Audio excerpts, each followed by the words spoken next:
ខេត្តតៃninhប្រទេសវៀតណាមហើយពួកខ្ញុំទៅហ្នឹងក៏ទៅវេលាល្ងាចពីផ្ទះខ្ញុំទៅខេត្តតៃninhហ្នឹងពួកខ្ញុំជិះ70គីឡូម៉ែត្រម៉ោង7ជាងពួកខ្ញុំចាប់ផ្ដើមធ្វើដំណើរចេញទៅកន្លែងផ្លូវច្រកចូលហ្នឹងហុយខ្លាំងហ្មងឡើងប្រឡាក់ខោអស់លេងដំណើរវាខោខ្មៅមកហើយចូលហប់ឥឡូវពួកខ្ញុំមកដល់កន្លែងញ៉ាំហ្វហើយខ្ញុំនេះដាក់ហ្វម្នាក់អាចារ្យសិនហើយចាំបន្តដំណើរទៅមុខទៀត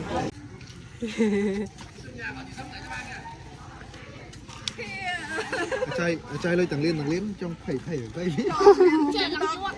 ញ៉ាំឲ្យពួកខ្ញុំបន្តដំណើរទៅមុខទៀតពួកយើងជិះបដាមើលទេសភាពតាមផ្លូវបដាភ្លេចខ្លួនមកដល់បាត់ពួកខ្ញុំធ្វើដំណើរមកហ្នឹង1ម៉ោងជាងបានមកដល់ហ្នឹងរៀងក្តៅដែរហើយក៏មានមនុស្សច្រើនដែរម្នាក់ដើរកាត់ដៃគ្នាឡើងជាប់ដោយសារតែខ្លាចវិញ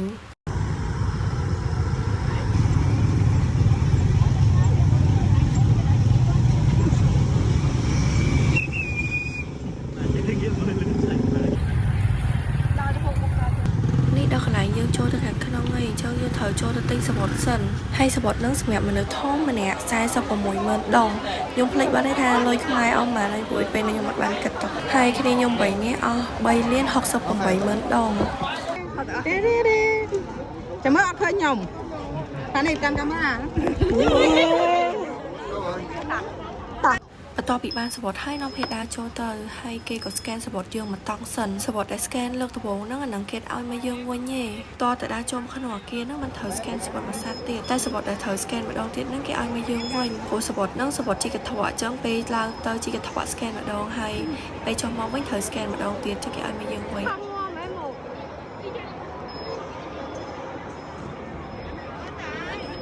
ឡូវហ្នឹងមកដល់កន្លែងជីកធវអី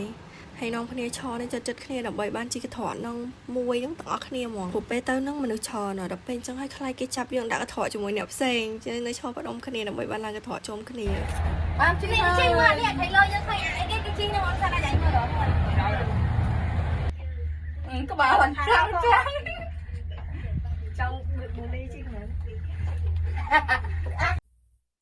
ឡើងមកដល់លើហ្នឹងបាត់ក្តៅហើយនៅមួយមេក៏រៀងស្ទុំដែរហើយពួកយើងនាំគ្នាថតរូបលេងអបពីប៉ោះហើយក៏ឡើងទៅខាងលើមើលគេមើលឯងហើយក៏បានទៅដូរកៅអៅដែរ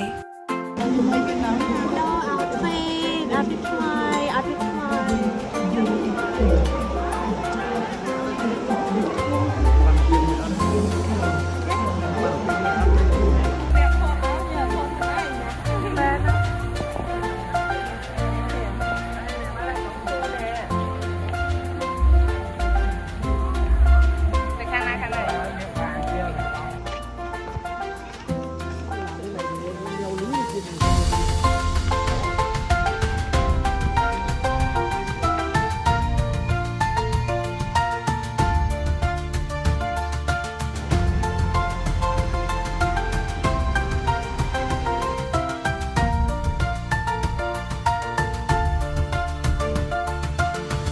ឈរតំងជួនដើម្បីបានចូលទៅមើលគេប្រចាំងស្លាយហើយគេឲ្យពាក់បៃជើងអីគេនេះបៃជើង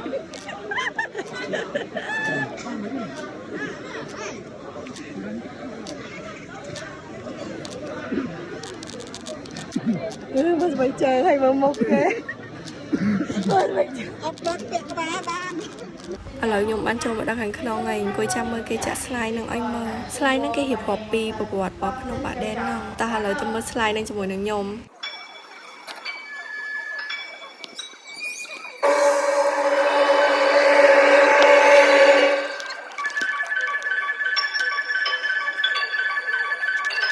ស្លាយហ្នឹងតែមួយផ្លែតដែរពួកខ្ញុំមើលតន់អស់ចោលរហងគេចាប់បាត់មួយយ៉ាងដែរដោយសារខ្ញុំមកហត់ដងណាខ្ញុំដើរលេងតែខាងក្រៅហើយខ្ញុំអត់ដែលបានដើរចូលនៅខាងក្នុងហ្នឹងឯងតែលើកហ្នឹងឯងខ្ញុំទៅបានចូលលើកទី1ដែរឥឡូវស្លាយហ្នឹងចាប់ហើយចង់ឲ្យពួកខ្ញុំនាំគ្នាចេញទៅក្រៅវិញទៅរកទិញអីញ៉ាំទិញបានតែក្រូចឆ្មាមួយកែវហើយនឹងនំប៉័ងហត់ដកម្នាក់មួយតែក្រូចឆ្មាហ្នឹងខ្ញុំទិញមួយកែវ40000ដងហើយនំប៉័ងហត់ដកហ្នឹងក៏មួយ40000ដងដែរចឹងតែមួយកែវនំប៉័ងហត់ដកមួយគ្នា3នាក់អស់64000ដងខ្ញុំភ្លេចបាត់ហើយអត់ដឹងថា64លុយដងហ្នឹងប៉ុន្មានលុយខ្មែរអងបន្ទាប់ពីញ៉ាំអីហើយហ្នឹងពួកខ្ញុំបន្តដំណើរទៅទៀតដើរចុះទៅខាងក្រោមម្ដងណាកន្លែងហ្នឹងអត់ដឹងថាត្រូវបញ្ចូលសលេងថាម៉េចទៀតទេចង់មានតែដាក់ភ្លេងឲ្យស្ដាប់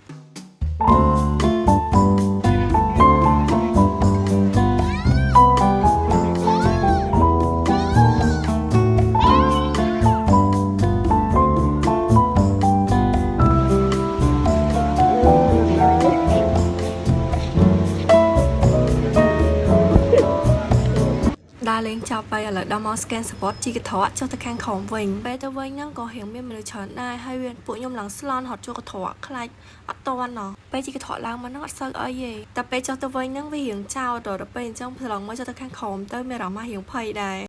cái đó bị lươn này cho cái ở đây bây giờ mưa tới bây giờ chị đang nói để cho tới chân chia nó tới cầu màu cái nào nồng à chân nói ai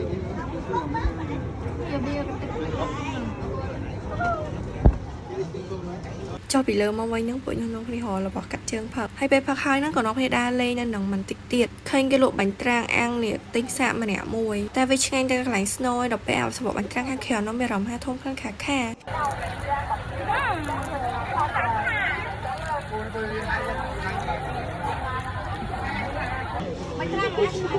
đầu thì cái này tay á dạ thì ơi tên là bỏ cả chiều cái chốc năng hai ở pe cất lôi lòng vol mong lệch xôn chọn pe kia nhôm năng bình ở hành ok thật á cho xong rồi bà mên cho lắm cho xong rồi bà mới Nát sân Tặng pin lên lưới là cho nó khờ đợt anh mà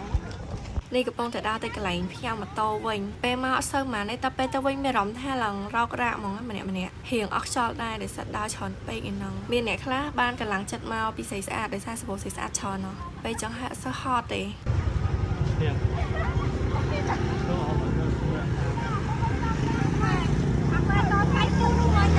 Hỏi pin nè luôn mọi với nha mơ sấy anh ấy mơ được sấy đi anh ấy anh không mấy anh không mấy anh gặp lại nó tuyệt vời không còn mơ đó là mang sấy vô cái này